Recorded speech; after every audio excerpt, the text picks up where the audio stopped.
Imagine करो कि एक ऐसा क्रिकेटर जिसने आईपीएल हिस्ट्री में पहली बार सेंचुरी मारकर सबको शॉक कर दिया, वही प्लेयर कुछ सालों बाद धीरे धीरे लोगों की मेमोरी से ऑलमोस्ट गायब हो जाए। ना हेडलाइंस, ना हाइप, बस एक सवाल, आखिर ऐसा क्या हुआ मनीष पांडे के साथ? क्रिकेट की दुनिया में राइज और फॉल बहुत कॉमन है, लेकिन कुछ स्टोरीज ऐसी होती है जो सिर्फ परफॉर्मेंस की नहीं होती, बल्कि टाइमिंग, प्रेशर और बदलते गेम की कहानी होती है। मनीष पांडे की जर्नी भी कुछ ऐसी ही है, जहाँ एक समय पर वो इंडियन क्रिकेट का फ्यूचर स्टार माना जाता था, लेकिन आज वो सैम लेवल की इम्पोर्टेंस मेंटेन नहीं कर पाए। इस स्टोरी में हम समझेंगे कि कैसे एक प्रॉमिसिंग टैलेंट धीरे धीरे स्पॉटलाइट से दूर होता गया। 2008 में आईपीएल शुरू हुआ और इंडियन क्रिकेट में एक रेवोल्यूशन आ गया। नए प्लेयर्स को मौका मिला और यहीं से कई स्टार्स पैदा हुए। इसी दौरान 2009 में एक यंग बैट्समैन सामने आया जिसका नाम था मनीष पांडे। उस समय आईपीएल में मोस्टली इंटरनेशनल प्लेयर्स डोमिनेट कर रहे थे, लेकिन पांडे ने रॉयल चैलेंजर्स बैंगलोर के लिए खेलते हुए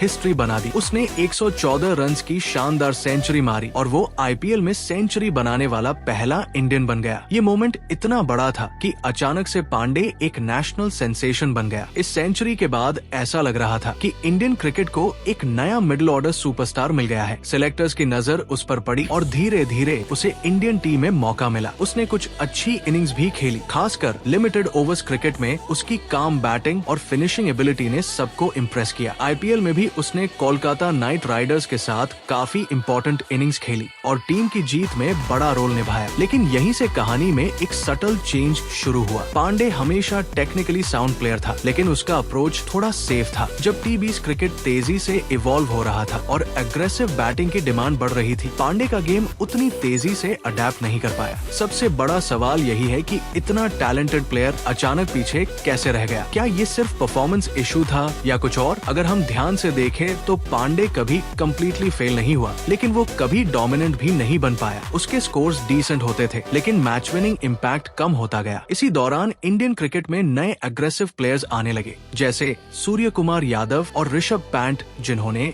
गेम का टेम्पो ही बदल दिया। अब सिलेक्टर्स को ऐसे प्लेयर्स चाहिए थे जो गेम को इंस्टेंटली बदल सके, और यही पांडे धीरे धीरे पीछे छूटने लगा। सबसे अजीब बात ये थी कि पांडे के पास टैलेंट और एक्सपीरियंस दोनों थे, फिर भी वो टीम में अपनी जगह फिक्स नहीं कर पाया। इस पूरे डाउनफॉल के पीछे कई थ्योरीज सामने आती है। पहली थ्योरी है कंसिस्टेंसी की, जहां पांडे अच्छे मोमेंट्स के बावजूद लगातार हाई परफॉर्मेंस मेंटेन नहीं कर पाया। दूसरी थ्योरी है स्ट्राइक रेट की, क्योंकि मॉडर्न टी20 क्रिकेट में सिर्फ रन्स नहीं बल्कि स्पीड भी इम्पोर्टेंट होती है। तीसरी थ्योरी कंपटीशन की है, जहां इंडियन क्रिकेट में टैलेंट का एक्सप्लोजन हो गया और हर पोजीशन के लिए कई स्ट्रॉन्ग कंटेंडर्स आ गए। और एक साइकोलॉजिकल एंगल भी है, जहां प्रेशर और एक्सपेक्टेशंस किसी प्लेयर के नेचुरल गेम को बदल देते हैं। शायद पांडे अपने सेफ गेम में इतना कंफर्टेबल हो गया कि वो रिस्क लेने से बचने लगा, और मॉडर्न क्रिकेट में यही चीज उसके खिलाफ चली गई। मनीष पांडे की स्टोरी हमें ये सिखाती है कि क्रिकेट सिर्फ टैलेंट का गेम नहीं है, बल्कि टाइमिंग, अडेप्टेबिलिटी और माइंडसेट का भी है। एक समय पर वो इंडियन क्रिकेट का राइजिंग स्टार था, लेकिन बदलते गेम के साथ खुद को पूरी तरह इवॉल्व नहीं कर पाया। आज भले ही उसकी वैल्यू पहले जैसी ना हो, लेकिन उसकी जर्नी